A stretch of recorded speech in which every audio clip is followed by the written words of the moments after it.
Trump mega-donor Sheldon Adelson, who directly participated in the persecution of Julian Assange and advocated dropping a nuclear bomb on Iran, has died. I'll show you some clips from a previous video which actually focused on Bolton, but showed the relationship between Adelson and Trump and Adelson and Bolton. During the campaign, Trump also talked about how he supposedly was self-funding, how he didn't want anybody's money.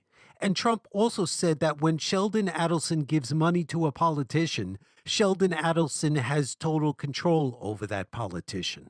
I know why you're not going to support me. And, you're not going to support me because I don't want your money. Special interests and lobbyists. And they're all cheering on their candidate because their candidates will do whatever they want them to do. I'm self-funding my campaign. I'm putting up my own money. And by the way, I'm a self-funder.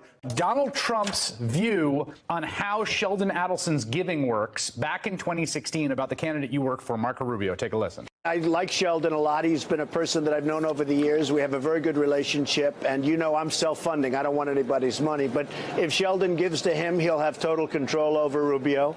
And that's the problem with the way the system works. Seems kind of accurate.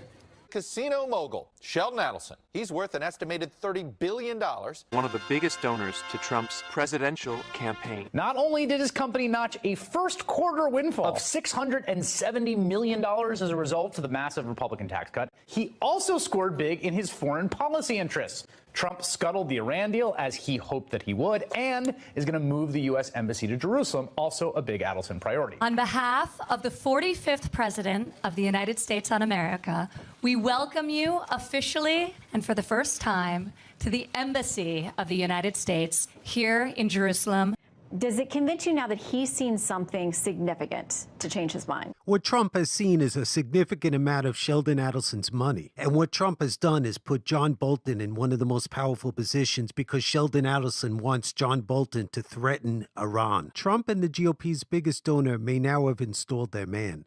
As a result, the likelihood of a new U.S. war of choice in the Middle East has risen dramatically. He does not want to be somebody who gets into foreign incursions that we don't need to. Wait a minute, we don't actually know what Trump wants because you cannot rely on what he has said. He repeatedly said correctly that Obama had no right to bomb Syria without congressional authorization, but then he turns around and bombs Syria without congressional authorization. There's no reason to trust anything Trump says. Bolton has no regard for morality or principles. He only cares about money and power. Bolton's entire career has been about serving powerful interests with no regard for ethics.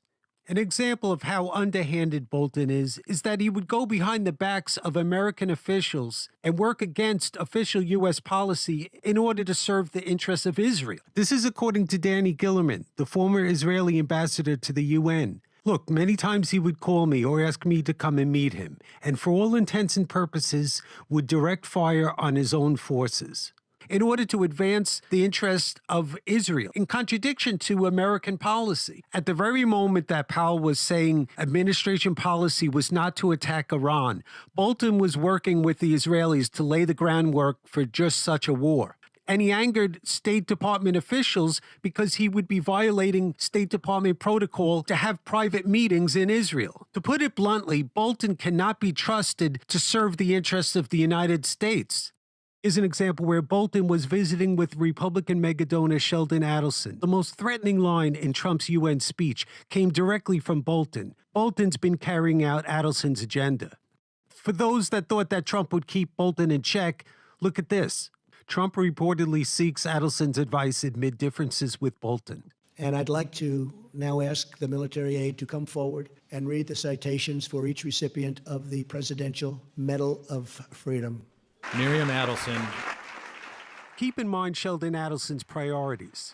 All we care about is being good Zionists, being good citizens of Israel, because even though I'm not Israeli born, Israel is in my heart. I am not Israeli. The uniform that I wore in the military, unfortunately, was not an Israeli uniform. It was an American uniform. 4 of my 5 children are all Israeli. And I guess the one who's being bar mitzvahed will volunteer to be a sniper. He's a gun freak. Either that or he'll fly their predators. Keep in mind Sheldon Adelson's agenda. What do you mean support negotiation? What are we going to negotiate about? What I would say is Listen, you see that desert out there? I want to show you something. So you pick up your cell phone and you call somewhere in Nebraska and you say, okay, let it go. So there's an atomic weapon goes over ballistic missiles in the middle of the desert that doesn't hurt a soul. And then you say, see, the next one is in the middle of Tehran. Sheldon Adelson's a thug just like John Bolton. They're thugs putting us at risk of another war in the Middle East. It is almost impossible to imagine that after the horror of the war in Iraq, when we were lied to by the Bush administration, and one of the leading architects of that war, by the way, was this very same John Bolton, who remains one of the few people in the world who actually thinks today that the war in Iraq was a good idea.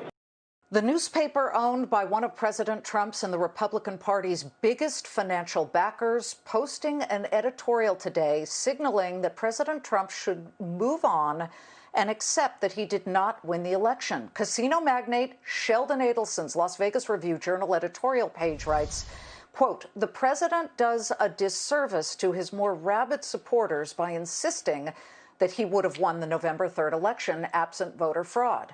That is simply false. There is no evidence, however, that fraud cost Mr. Trump the election. He is not a guy that just goes down the line. And, you know, to be honest, it's reflective, I think, of a lot of what a lot of people are saying outside real core supporters of the president. Republicans right now, particularly the donor class, they're saying, like, enough's enough. Newspaper owner, I believe he owns the Oakland Raiders as well. I mean, Sheldon Adelson is a self-made man. He's a billionaire. I've been covering him for years, particularly his political contributions to Republicans. He's probably the most reliable bundler that or campaign contributor, a billionaire that the Republicans have.